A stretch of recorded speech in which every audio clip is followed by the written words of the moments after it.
Hey everybody, welcome to the Town Watch. My name is Josh Town. Thanks for stopping by today. We have a quick overview video of a new micro brand company called Dumoreau. This is their first offering, the DM01.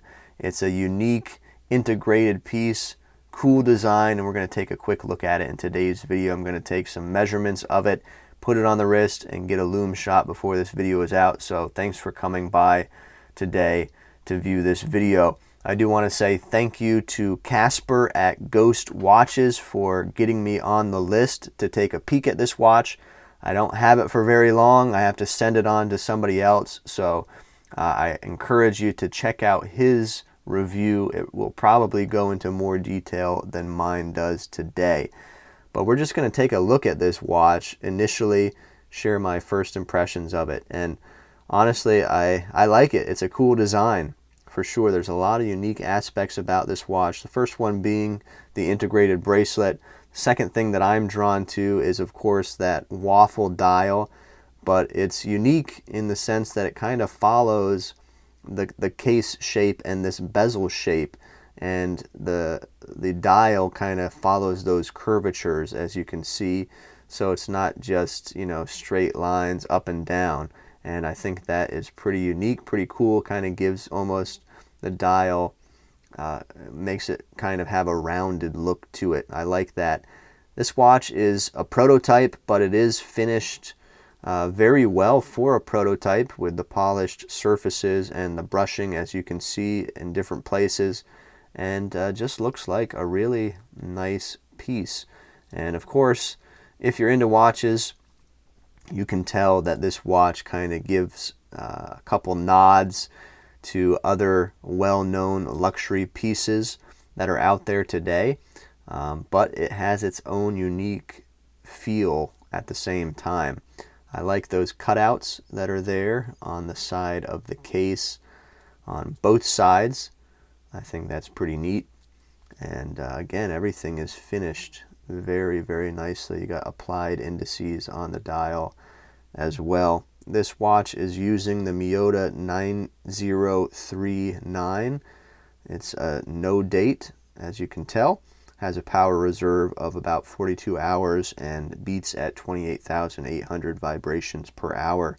There is a water resistance of 100 meters on this watch. The case back is screwed down with screws, and the price is $395. I think they have a couple different dial options as well. So $395. I'll leave links to the company website if you're interested in looking at this watch. I know it's a limited run, so I'm not sure the availability, but you can check those links anyway. Yeah, nice piece. Let's get some measurements here on the case. Coming in around 38.7, 38.6 or so. Really nice size, especially for someone with smaller wrists like mine. Case thickness is 9.6 as I'm measuring it here. Lug to lug, I'm going to measure where the bracelet tapers down, and you're going to get around 49 or so right there. And because it's an integrated bracelet, you can't really do a typical lug width, but I'll kind of measure it at the first point where it comes off the case so you can get an idea. It's about 23 millimeters, and there's a heavy taper down to where the clasp is to about 15 and a half. Now, speaking of the clasp, it's a butterfly, but it's just a kind of pressure clasp. There's no buttons to push at all. It seems to be milled. And you do have to put one side in before the other because there is a portion that overhangs there. It's easy enough to use. I'm not sure how much I really like that. I probably prefer the buttons myself, but I don't feel like you're going to knock this open necessarily. You do get push pins here for the links, and the links are short enough that you probably can get a pretty good fit on this watch, I would suppose. Speaking of that, let me open this up here if I can. There we go, and put it on my 6.5-inch wrist. So So there you go. It's a little bit big, a little bit loose for me right now, so I'm going to kind of hold it tight.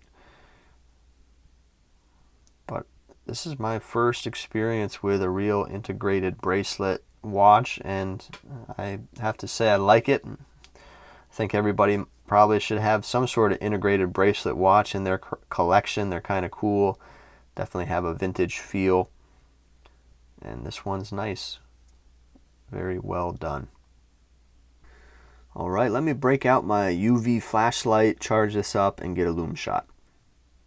All right, there's a quick Loom shot. I believe it's BGW9 here that is applied, and it looks pretty good. Looks pretty good. Forgot to mention the crystal is a sapphire crystal, so that is always preferred, at least for me anyway. Crown is also quite unique in its shape. I believe it's going to be a little bit larger than what they have it here right now, so take note of that. Again, this is a prototype, so there are going to be some changes, and the quality is going to be bumped up a few notches for sure, but really I haven't noticed any issues with quality control, even though this is a prototype. So what are some things that I like and don't like about this watch? I love the design. I think the way that it gives some nods to those other luxury brands that we know is nice, but at the same time, again, it has its own unique feel to it. I like that. And of course, I love that waffle pattern dial and the curvature to it as well, how it follows the curvature of the case and the bezel. And having an integrated bracelet watch is kind of cool as well, so I like that also. Some things that I don't like, I just noticed that the crown is pretty hard to use. Just basically the shape of it. It's not necessarily that it's too small, and I don't think it being a little bit bigger is going to help, but it just feels a little bit odd to use being that square shape. That's my personal opinion anyway, so that's a little gripe for me. But overall, I think this is a pretty cool piece, and again, if you're interested in it, I'll leave some links where you can check it out. So that's it for today. Thanks for stopping by. If you enjoyed this quick overview of this micro brand piece, please leave a like on this video. And that's it. We'll see you next time here on The Town Watch.